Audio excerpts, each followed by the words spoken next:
सावन माह की कांवड़ यात्रा की पूरी कहानी। भारत की धरती पर हजारों वर्षों से आस्था और भक्ति की परंपरा चली आ रही है। इन्हीं महान परंपराओं में से एक है कांवड़ यात्रा, जो सावन माह में भगवान शिव को समर्पित की जाती है। यह यात्रा सिर्फ एक धार्मिक अनुष्ठान नहीं, बल्कि एक गहरा आध्यात्मिक अनुभव है, जिसमें करोड़ों लोग बिना किसी स्वार्थ के भक्ति के रंग में रंग जाते हैं। कांवड़ यात्रा क्या है? कांवड़ यात्रा एक धार्मिक तीर्थ यात्रा है जिसमें भक्तजन, जिन्हें कांवड़िये कहा जाता है, गंगा नदी से गंगा जल लेकर उसे अपने क्षेत्र या विशेष रूप से शिव मंदिर में जाकर चढ़ाते हैं। यह जल विशेषकर शिवलिंग पर चढ़ाया जाता है। कांवड़िये अपने कंधों पर लकड़ी की 2 बाहों वाली कांवड़ उठाए रहते हैं, जिसके दोनों ओर गंगा जल के पात्र, जनरली कॉपर और स्टील कंटेनर्स, लटके होते हैं। कब होती है कांवड़ यात्रा? कांवड़ यात्रा सावन माह, जो जुलाई अगस्त में आता है, में होती है। यह यात्रा विशेष रूप से सावन की अमावस्या से लेकर पूर्णिमा या महाशिवरात्रि तक चलती है। इतिहास: कांवड़ यात्रा की शुरुआत कैसे हुई? पौराणिक कथा: कांवड़ यात्रा का उल्लेख सबसे पहले शिव पुराण और स्कंद पुराण में मिलता है। कहानी इस प्रकार है।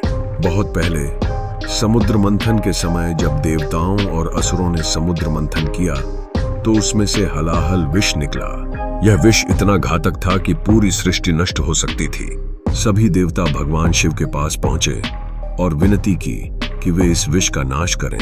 भगवान शिव ने विश्व कल्याण के लिए वह विष स्वयं पी लिया, लेकिन उसे निगलने की बजाय अपने कंठ में रोक लिया, जिससे उनका कंठ नीला हो गया। इसलिए उन्हें नीलकंठ कहा जाता है। इस विष की गर्मी को शांत करने के लिए देवताओं ने गंगा जल अर्पित किया, जिससे शिव जी का ताप शांत हुआ।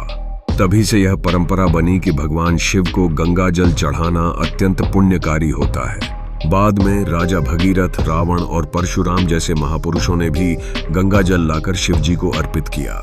रावण तो हर साल कैलाश पर्वत तक गंगा जल ले जाकर शिवलिंग पर चढ़ाता था। वह पहला कांवड़िया माना जाता है। कांवड़ यात्रा का आध्यात्मिक महत्व। 8. पापों से मुक्ति। ऐसा माना जाता है कि जो भक्त कांवड़ यात्रा करता है, उसके सारे पाप जलकर राख हो जाते हैं। मन की शुद्धि। कठिन यात्रा, संयम, उपवास और सेवा से मन शांत और एकाग्र होता है। शिव जी का आशीर्वाद। कांवड़िये जो भी सच्चे मन से मांगते हैं, शिव जी उन्हें आशीर्वाद देते हैं। सामूहिक एकता और सेवा भाव। लाखों लोग साथ चलते हैं, एक दूसरे की सेवा करते हैं, जिससे सामाजिक एकता बढ़ती है। कांवड़ यात्रा कैसे होती है? यात्रा की प्रक्रिया। 8. भक्त हरिद्वार, गंगोत्री, गौमुख, देवघर, वाराणसी जैसे तीर्थों से गंगा जल भरते हैं। वे गंगा जल को बिना धरती पर रखे अपने कंधों पर लटकाकर चलने लगते हैं। 3. यात्रा के दौरान वे बोल बम, हर हर महादेव, जय शिव शंभू के नारे लगाते हैं। कांवड़ यात्रा में कई लोग नंगे पैर चलते हैं और कुछ तो डाक कांवड़ तेज दौड़ते हुए करते हैं। 5. यह यात्रा कई 100 किलोमीटर लंबी हो सकती है। कुछ प्रसिद्ध कांवड़ यात्रा मार्ग। 8. हरिद्वार से दिल्ली, उत्तर प्रदेश, बिहार तक। गंगोत्री से कैलाशेश्वर 3. बाबा बैद्यनाथ धाम, देवघर, झारखंड। 4. सुल्तानगंज, गंगा नदी से देवघर तक 105 km पैदल यात्रा। क्या मिलता है कांवड़ यात्रा करने से? लाभ विवरण। मन की शांति यात्रा तपस्या जैसी होती है, जो आत्मा को शुद्ध करती है। शिव कृपा।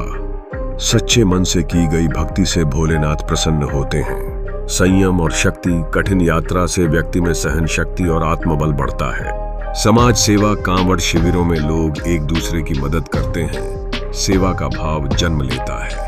इच्छा पूर्ति। ऐसा कहा जाता है कि जो कांवड़िया सच्चे भाव से जल चढ़ाता है, उसकी मनोकामना पूरी होती है। कांवड़ यात्रा के नियम।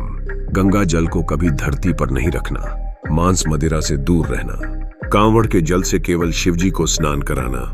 क्रोध, अहंकार और झूठ से बचना। आज की कांवड़ यात्रा। आज कांवड़ यात्रा एक विशाल और भक्तिपूर्ण उत्सव बन चुका है। उत्तर भारत में यह एक महायात्रा का रूप ले चुकी है।